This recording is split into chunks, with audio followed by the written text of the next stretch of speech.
السلام علیکم ورحمۃ اللہ وبرکاتہ۔ دوستو، آپ جانتے ہیں کہ جب سے دنیا معرض وجود میں آئی، ہر مذہب میں، ہر علاقے میں یا ہر جماعت یا فرقے میں بہت ساری بزرگ ہستیاں جب اس دنیا سے روانہ ہوئیں تو ان کو ماننے والے یا ان سے پیار کرنے والے کس غم کے عالم میں مبتلا ہوئے۔ سب سے بڑی ہستی جو اللہ تعالیٰ کا پیارا وجود رسول کریم صلی اللہ علیہ وآلہ وسلم، ان کے وصال کے موقع پر تو حضرت عمر رضی اللہ عنہ نے یہاں تک کہا کہ جس شخص نے یہ کہا کہ حضرت محمد صلی اللہ علیہ وسلم وفات پا گئے، میں اس کی گردن اڑا دوں گا، لیکن حضرت ابو بکر نے ان کو سہارا دیا اور پھر آہستہ آہستہ مومنین کو یہ یقین آیا کہ وہ ایک انسان تھے اور انہوں نے جانا تھا۔ اسی طرح آپ اس وقت سے لے کر آج تک بہت ساری نیک ہستیاں، نیک بزرگ اللہ تعالیٰ کے پیارے وجود جب اس دنیا سے روانہ ہوئے تو ان سے محبت کرنے والے، ان سے عقیدت رکھنے والے بہت بڑے غم میں مبتلا ہوئے، لیکن اللہ تعالیٰ نے انا للہ و انا الیہ راجعون کا جو سبق سکھایا قرآن مجید، اس کو ملحوظ خاطر رکھتے ہوئے مومنین کو یا پیچھے رہ جانے والوں کو تسلی ہو گئی۔ ابھی ہم اپنی زندگی میں آ جاتے ہیں تو آج کے دور میں پچھلے چند سالوں میں آپ نے دیکھا کہ جماعت احمدیہ میں بڑے بڑے بزرگ جو ہیں اپنا اپنا کردار ادا کر کے خدمت دین کو پہلی پریارٹی جانتے ہوئے انہوں نے اپنا وقت گزارا اور اس دنیا سے روانہ ہو گئے۔ لیکن ایک بزرگ ایسے تھے جو مبشر باجوہ صاحب تھے، ان کی حادثاتی موت پہ خلیفۃ المسیح الرابع رحم اللہ علیہ نے ایک نظم لکھی، اور وہ نظم تھی پنجابی نظم، جس کے الفاظ ابھی آپ اس کے بعد سنیں گے اور بہت ہی محظوظ ہوں گے کہ کس طرح ایک اللہ کا پیارا وجود اپنے چاہنے والوں سے محبت کرتا ہے۔ اور یہ نظم ایسی نظم ہے جو کہ ہر چاہنے والے کو اپنے پیارے کی روانگی کے متعلق یاد تازہ کر دیتی ہے۔ نظم تو لکھی گئی تھی مبشر باجوہ صاحب کے لیے، لیکن یہ نظم ہر انسان اپنے اس پیارے وجود کو اپنے کیا کہتے ہیں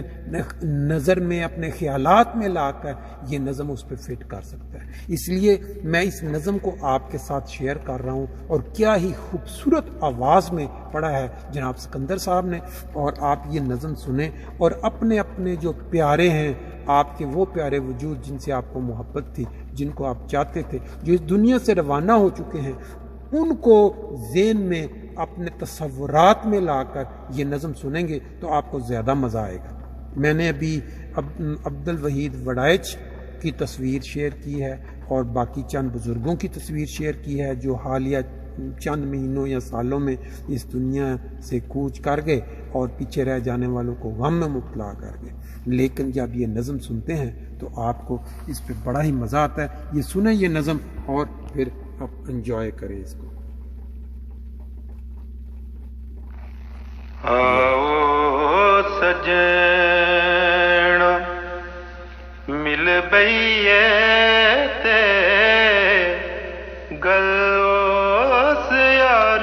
دی چل، آؤ سجن مل بئیے تے گل اس یار دی چل، ٹر دے جے دے دانے مک گئے کل پرسوں دی گل، ٹر دے جے دے دانے مک گئے کل پرسوں دی گل، آؤ سجن مل بئیے تے گل اس یار دی چل، ਉਤਲੇ ਯਾਰ ਨੇ ਜਦ ਸਦ ਮਾਰੀ ਪਨ ਸੁਟੀ ਦੁਨੀਆ ਦੀ ਯਾਰੀ ਉਤਲੇ ਯਾਰ ਨੇ ਜਦ ਸਦ ਮਾਰੀ ਪਨ ਸੁਟੀ ਦੁਨੀਆ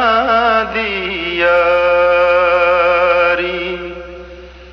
ਅਰਸ਼ਾਂ ਤਾਈਂ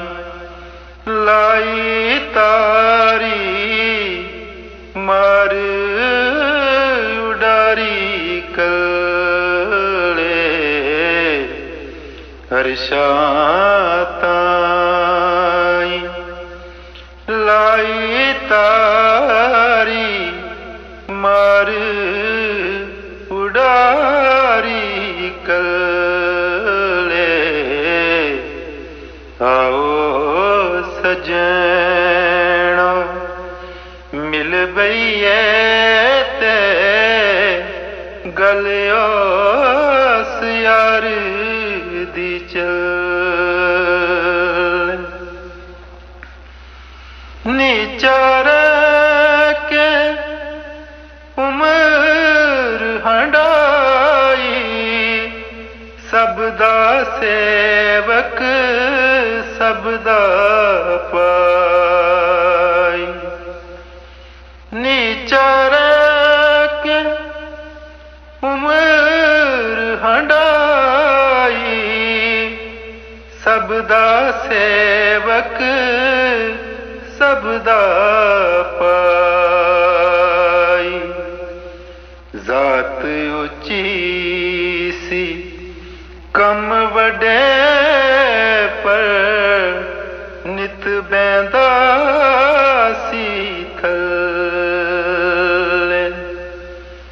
ਜ਼ਾਤ ਉੱਚੀ ਸੀ ਕਮ ਵੱਡੇ ਪਰ ਨਿਤ ਬੈਂਦਾ ਸੀ ਥੱਲੇ ਆਓ ਸਜਣੋ ਮਿਲ ਬਈਏ ਤੇ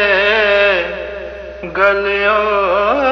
ਉਸ ਯਾਰ ਦੀ ਚੱਲੇ